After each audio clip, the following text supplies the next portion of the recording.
Una construcción simbólica que está bien cerradita. Del otro lado, la cosa está un poco más blanda, pero la solidifica el odio sobre Cristina o el rechazo a Cristina. Bueno, muy interesante este análisis, realmente, muy claro. Gracias, Jorge Giacobbe, para entender el voto cemento o el voto bolsillo, cómo va a atravesar el tablero electoral. Gracias.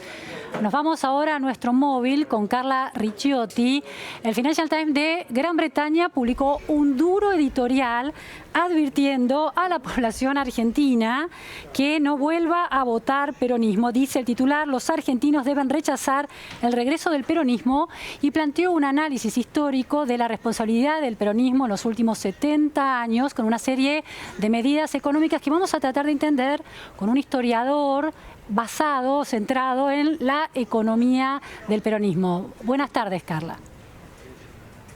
Hola Luciana, buenas tardes. Así es, estamos con Marcelo Ruggier, él es profesor de Historia de la Economía aquí en la Facultad de Ciencias Económicas, donde nos está recibiendo, es investigador del CONICET también, para tratar de entender un poco el derrotero de Argentina en cuanto a lo económico y su relación con el peronismo. A esto apunta el editorial que vos bien mencionabas recién, Luciana, y que fue muy duro, que no solamente habla de décadas de inflación, sino culpa al populismo, si se quiere, por los fracasos económicos que pasaron y que pueden llegar a venir.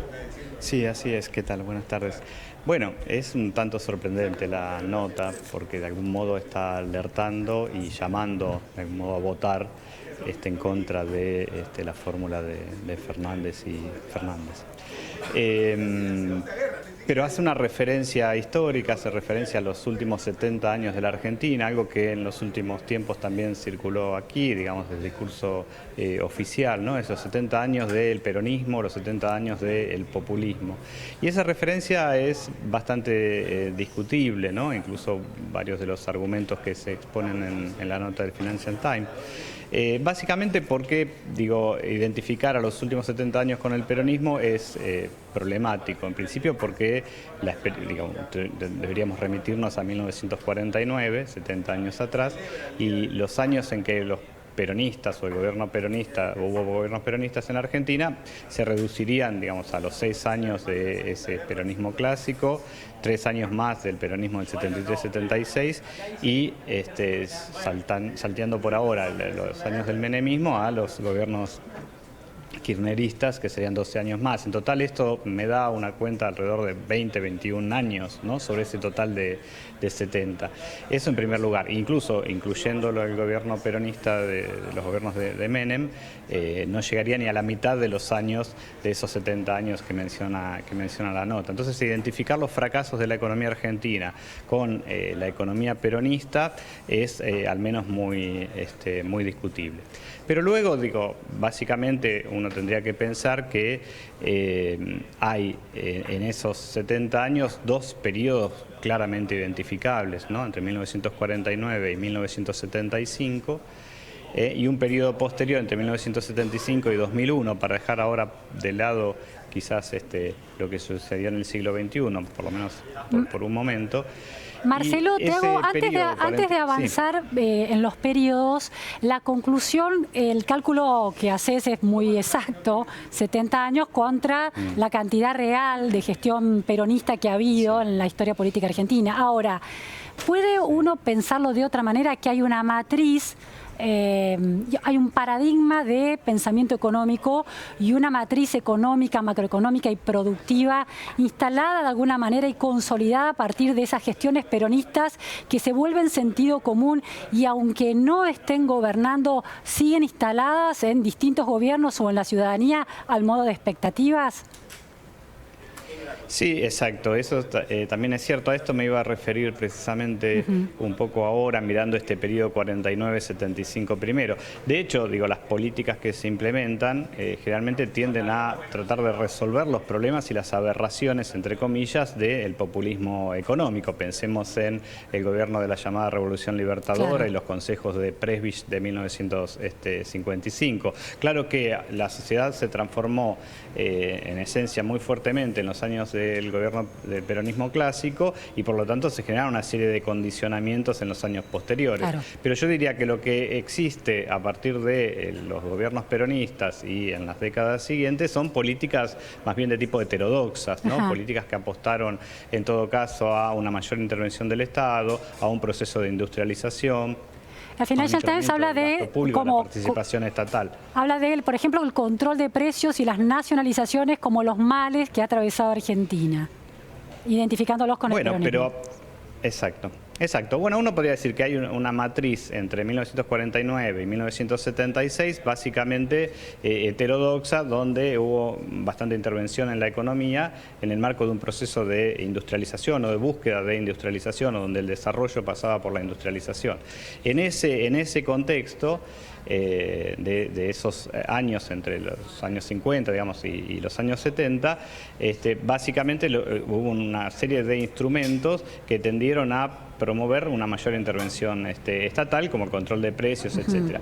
Ahora, mirado globalmente, algunos de esos años son peronistas, otros no son peronistas, pero donde predominaron políticas heterodoxas y de intervención estatal, mirado globalmente lo que hubo en ese periodo es un crecimiento de la economía, ¿no?, del orden del 3,5-4% anual. Una tasa de crecimiento, si no impresionante, digamos bastante razonable. En un contexto donde hubo crisis económica, producto de las restricciones básicamente en el sector externo, pero digamos no una gran cantidad de crisis. Uno podría mencionar la de 1949, alguna situación en el 55, en el 59, pero después de la crisis del 62-63, entre 1964 hasta 1975, un crecimiento significativo de la economía con tasas del orden del 5,8% anual, con muchas fluctuaciones, con muchos problemas, con mucha variabilidad, pero digo, tasas de crecimiento significativos. Y lo que ocurre después de 1976, donde uno ubicaría el predominio, por lo menos hasta el 2001, de las políticas más liberales o neoliberales y de crítica a la intervención estatal y a los procesos de industrialización, es, digamos, en términos de resultados globales, tasas de crecimiento muy pero muy bajas, ¿no?, del orden del 2% anual en promedio. Con lo cual, digo, la tasa de crecimiento del Producto Bruto per cápita es cero, o negativa. Lo que está señalando es que aquellas políticas no peronistas que se despegaron de la intervención del Estado no correlacionaron con crecimiento económico.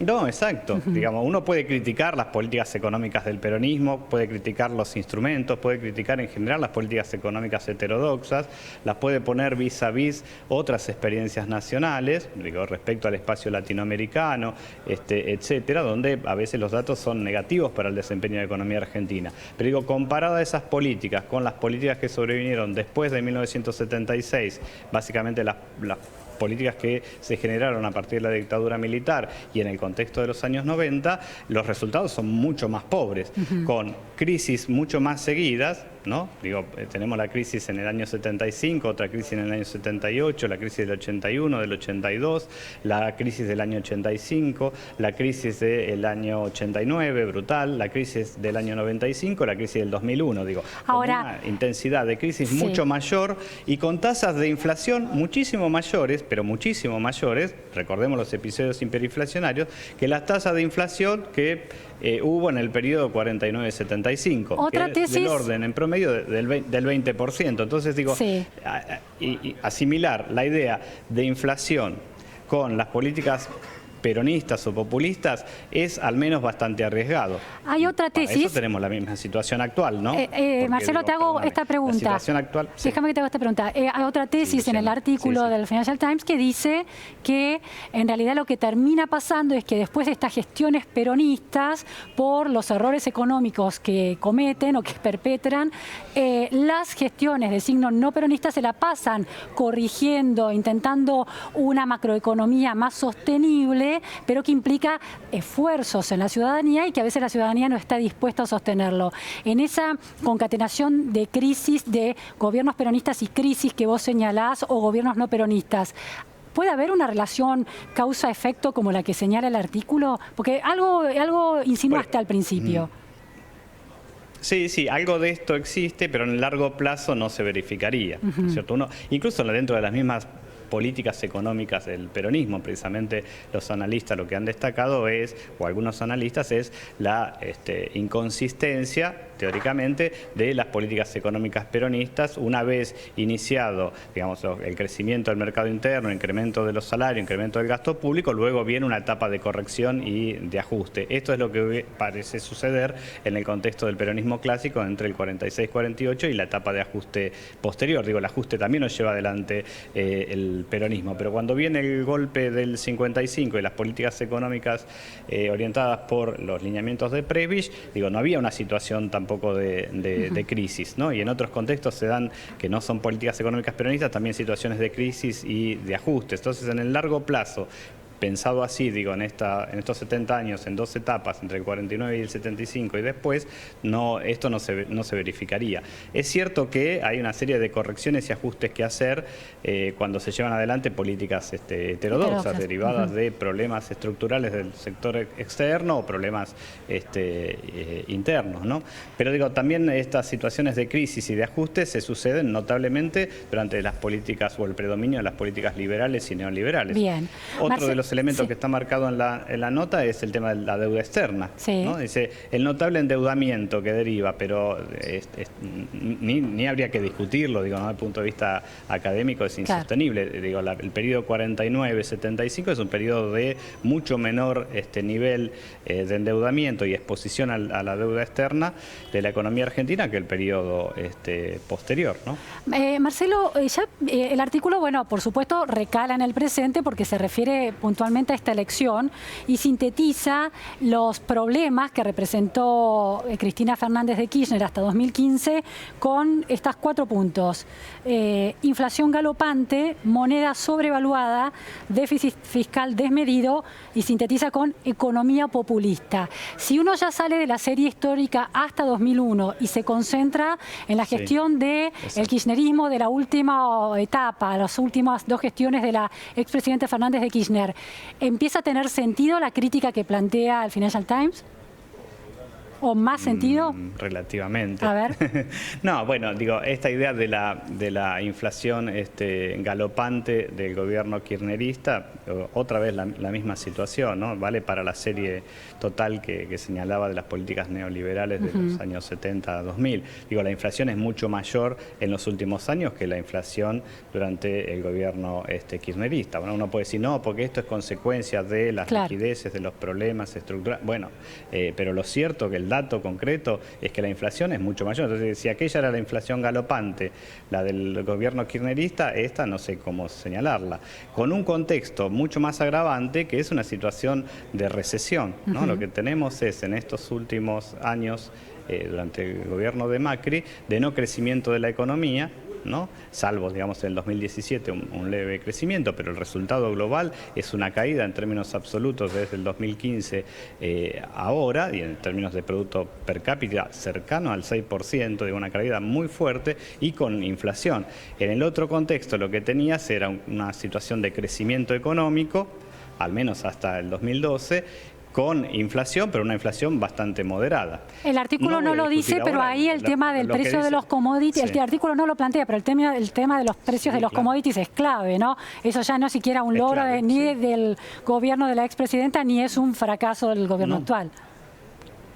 No, pero son datos, digamos, objetivos o concretos. Digo. Lo cierto es que la inflación después podemos explicar por qué, pero la inflación durante los años de los gobiernos kirchneristas fue mucho menor que la inflación de estos años. Bueno, el gobierno kirchnerista no se pudo medir, el gran problema, digamos, pero digo, pensando, sí, esa es una otra barbaridad, pero digamos, pero digo, con las mediciones privadas o los índices que se consideran como razonables, la tasa de inflación, digamos, era mucho menor.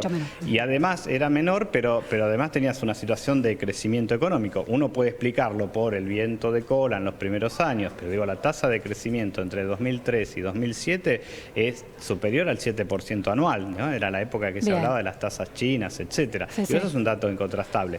Luego tenés una etapa de crecimiento mucho menor de la economía entre el 2008 y 2011, golpeada por los condicionantes externos, internos y por algunos problemas de la dinámica interna, pero digamos todavía del orden del 2,5%, ¿no? Marcelo, y después sí, la etapa del 2012-2015 de no crecimiento.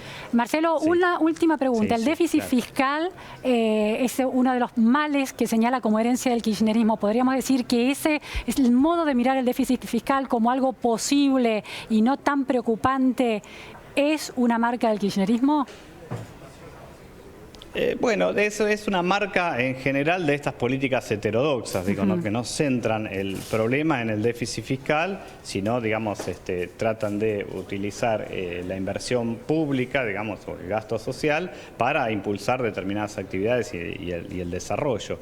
Quizás eso es un punto a atacar por lo que genera en términos de inflación, etcétera, pero vemos que no es el elemento central para explicar la inflación. Pero a la vez, digo que esto ha sido atacado en el gobierno actual, pero a la vez te generan un déficit fenomenal desde el punto de vista del problema de la deuda externa. Digo, acá ahora lo que hay que pagar es la deuda externa. Entonces, cubriste por un lado, pero generaste un agujero enorme por el nivel de endeudamiento, digamos, ¿no? El déficit fiscal, el pago de intereses, etcétera. Muchísimas gracias, Marcelo, por esta precisión.